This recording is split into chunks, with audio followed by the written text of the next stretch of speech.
జయ కృష్ణ ముకుంద మురారి, జయ కృష్ణ ముకుంద మురారి. హే కృష్ణ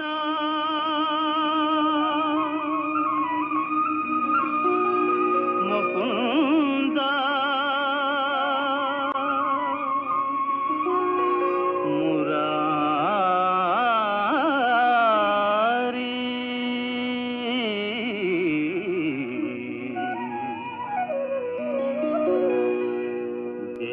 కృష్ణ ముకుంద మురారి, జయ గోవింద బృంద విహారీ, కృష్ణ ముకుంద మురారి.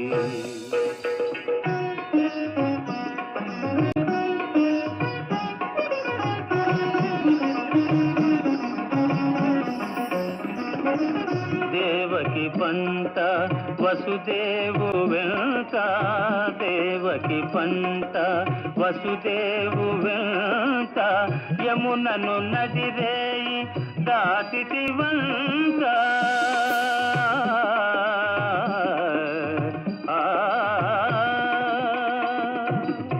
వెలసితి వంట నందుని జింత, వెలసితి వంట నందుని జింత, రేపల్లి ఇల్లాయేనంత. కృష్ణ ముకుంద మురారి, జయ గోవింద బృంద విహారీ, కృష్ణ ముకుంద మురారి. వాసుదేవ మహారాజు అలాగే దేవకీదేవి జీవితం కేవలం మనుషులకే కాదు, దేవతలు దేవుళ్లకు కూడా అనుసరణీయం. కానీ వాళ్ల కష్టాలను చూస్తుంటే నా హృదయం ద్రవించిపోతోంది. వాళ్ల బాధలు ఎప్పుడు అంతమవుతాయి ప్రభు? దేవి, వసుదేవ మహారాజు అలాగే దేవకీ మాతల ఈ నిర్ణయంతోనే వారి కర్మఫల చక్ర గమనం మొదలైనది దేవి. విధి తనకు నిర్ధారించిన కర్తవ్యం వైపే సాగుతోంది. భగవాన్ కంసా, భగవాన్ కంసా, భగవాన్ కంసా.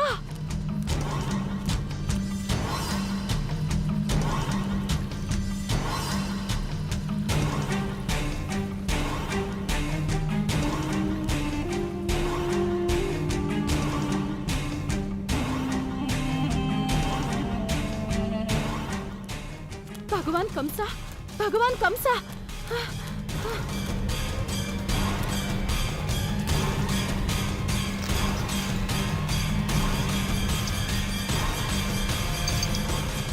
భగవాన్ కంసా, భగవాన్ కంసా. భగవాన్ కంసులకు జయము. భగవాన్, దేవకి గర్భంతో ఉంది. ఇక ఆవిడ త్వరలోనే తల్లి కాబోతోంది.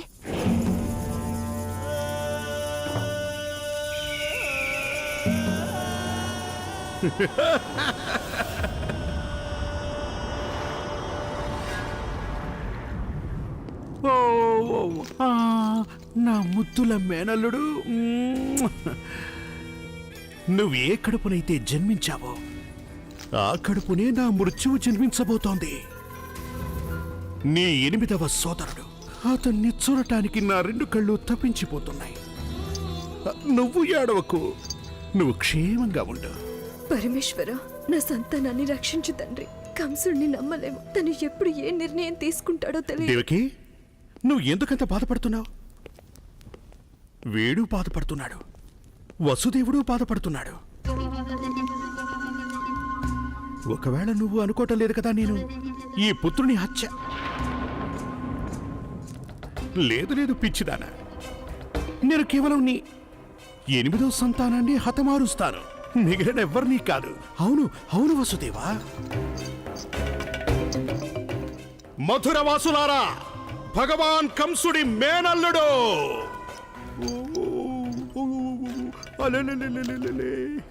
నేను వీడిని అంతగానూ ప్రేమిస్తాను, ఎంతగా నా సోదరిని దేవకిని ప్రేమించాను. అందుకని వీడి నామకరణాన్ని నేను పూర్తి ఆచార వ్యవహారాలతో నిర్వహిస్తాను. అవును.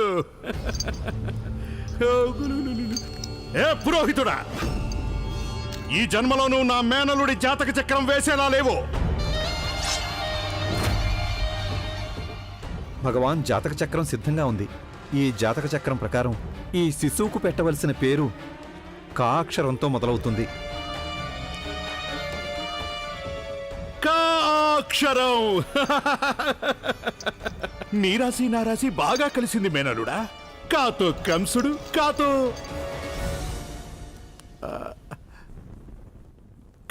కంసుని కీర్తి.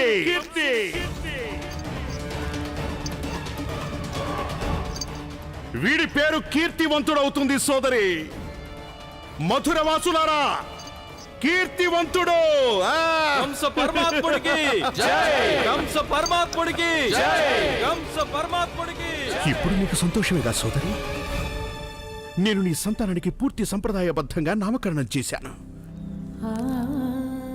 కంసుడు, కీర్తివంతుడు. మామ, మేనల్లుడు పేర్లు ఎంత బాగా కలిసిపోయాయో కదూ. ఓ, ఇదిగో తీసుకో. కంస పరమాత్ముడికి జై! కంస పరమాత్ముడికి జై! కంస పరమాత్ముడికి జై! కంస పరమాత్ముడికి జై! కంస పరమాత్ముడికి జై! కంస పరమాత్ముడికి జై! నారాయణ నారాయణ. ప్రభు, మీరు నన్ను తలుచుకున్నారు. దేవర్షి, ఇక్కడి నుంచి నీ కార్యక్రమం ప్రారంభమవుతుంది. ఇక నేనేం చెయ్యాలో నాకు అవగతమైంది ప్రభు. నారాయణ నారాయణ.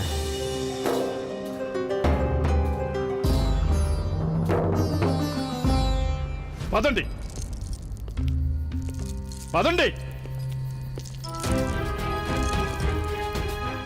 క్షమించండి మహారాజా.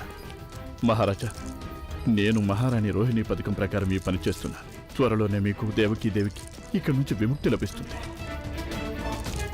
పదండి.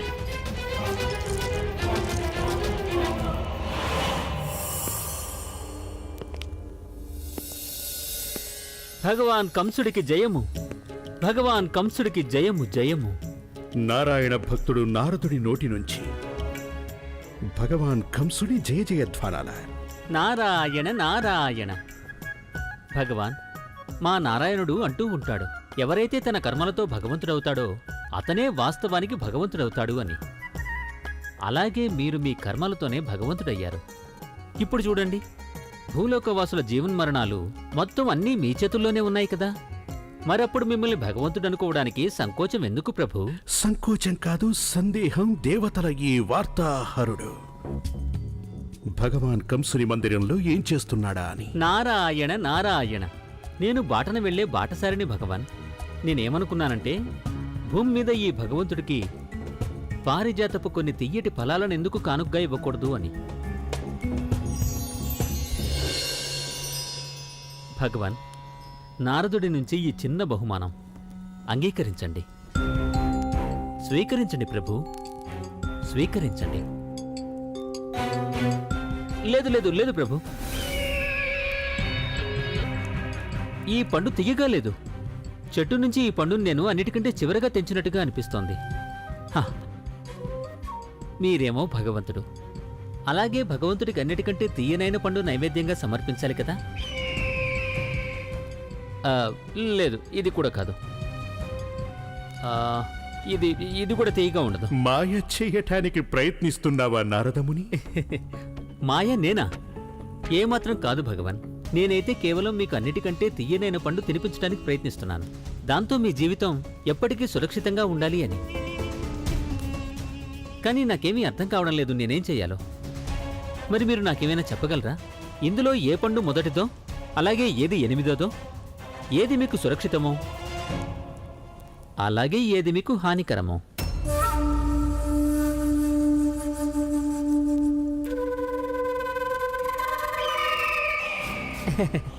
నేను కూడా భలే మూర్ఖుణ్ణి. ఈ విషయం గురించి ఇంతగా ఆలోచించడం ఎందుకు? తమరు మొత్తం 8 పళ్ళు తీసుకోండి. మీకు ఏవి సరైనవనిపిస్తే మీరు వాటిని తీసుకోండి. తీసుకోండి భగవాన్, అనుమతించండి. ఇక నేను వెళ్తాను. నారాయణ నారాయణ. తీయని పండు, సురక్షితమైన పండు, హానికారక పండు, మొదటి పండు, ఆ పండు, ఈ పండు, 8వ 8. నారదమునే ధన్యవాదాలు.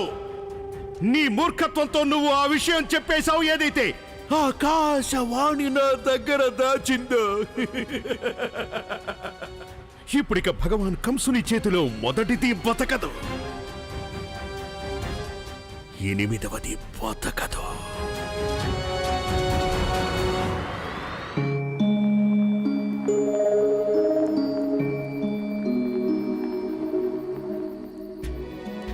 మహారాజా,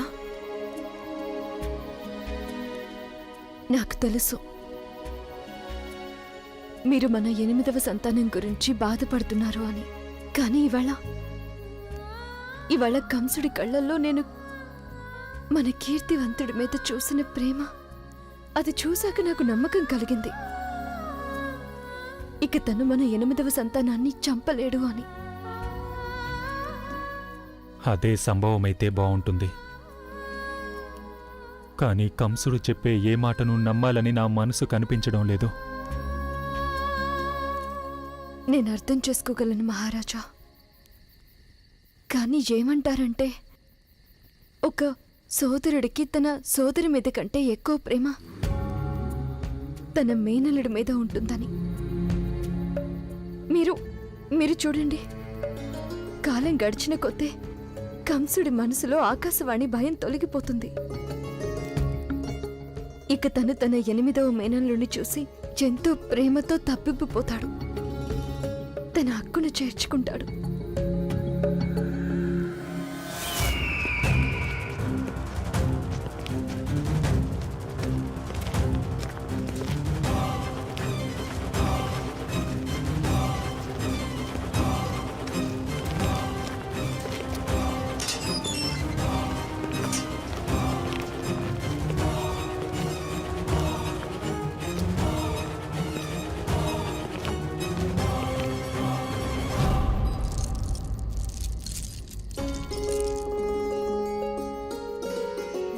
మహారాజా, మన ప్రేమ, వివాహం, అలాగే ఆశీర్వాదానికి ప్రతీక ఈ నెమలి పింఛము.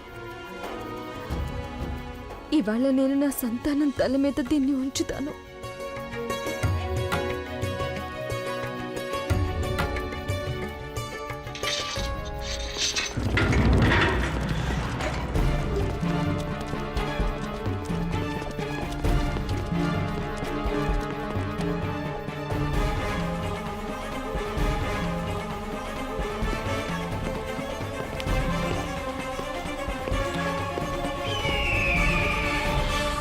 నా ముద్దుల మేనల్లుడు కీర్తివంతుడు.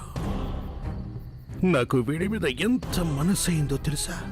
ఇంక దేని మీద నా మనసు నిలవటం లేదు. మాటి మాటికి వీడిని చూడాలని నా మనసు కనిపిస్తోంది. చెప్పాలంటే నా ఒళ్ళో కూర్చోబెట్టుకుని తినిపించాలని ఉంది, జోలపాట పాడాలని ఉంది.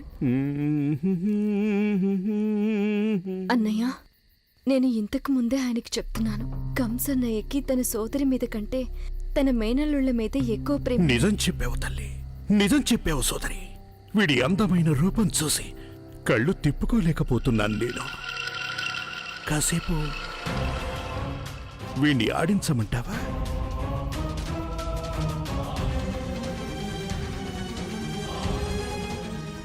నా గారాల మేనల్లుడా, ఇవాళ నేను నిన్ను ఎగరేసి ఎగరేసి ఆడిస్తాను.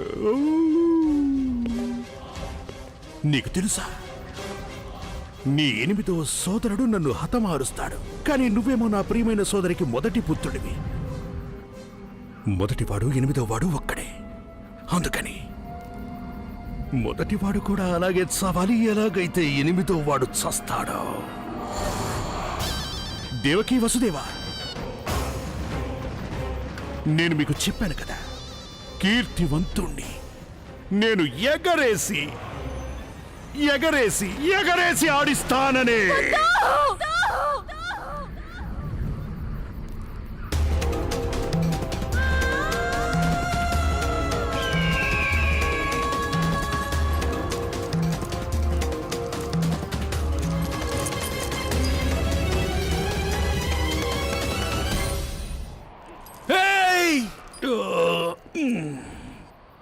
లెక్క మర్చిపోయాను నేను.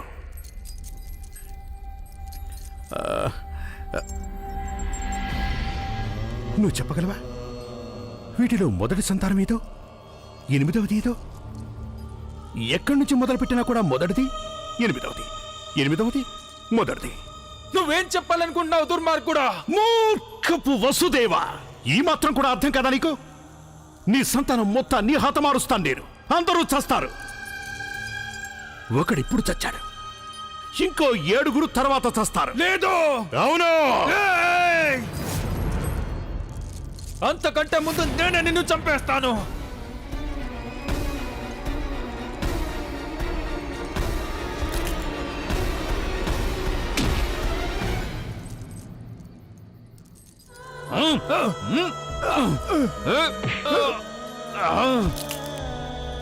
నా భర్తను వదిలేయండి, వదిలేయండి. అతన్ని వదిలేయండి. అది నా సోదరి ఆజ్ఞ. వినిపించడం లేదా మీకు? ఆయన మా బావగారు పాపులారా. ఈయన ప్రాణాలు తీస్తారా ఏంటి?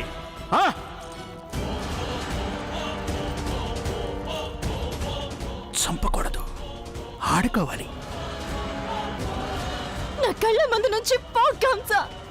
అసలు అన్న మాటకి కళంకం. నువ్వు మనిషివి కాదు, రాక్షసుడివి.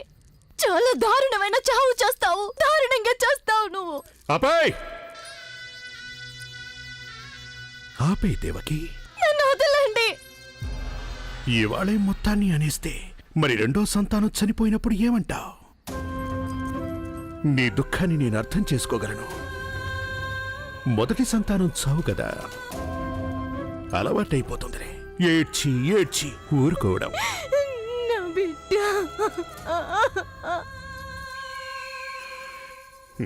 జీవితాన్ని నేనే, అలాగే మృత్యువుని కూడా.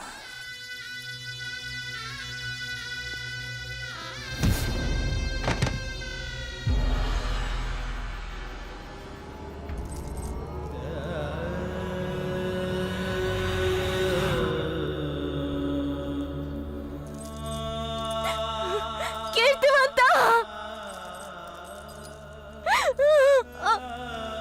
కీర్తివంత.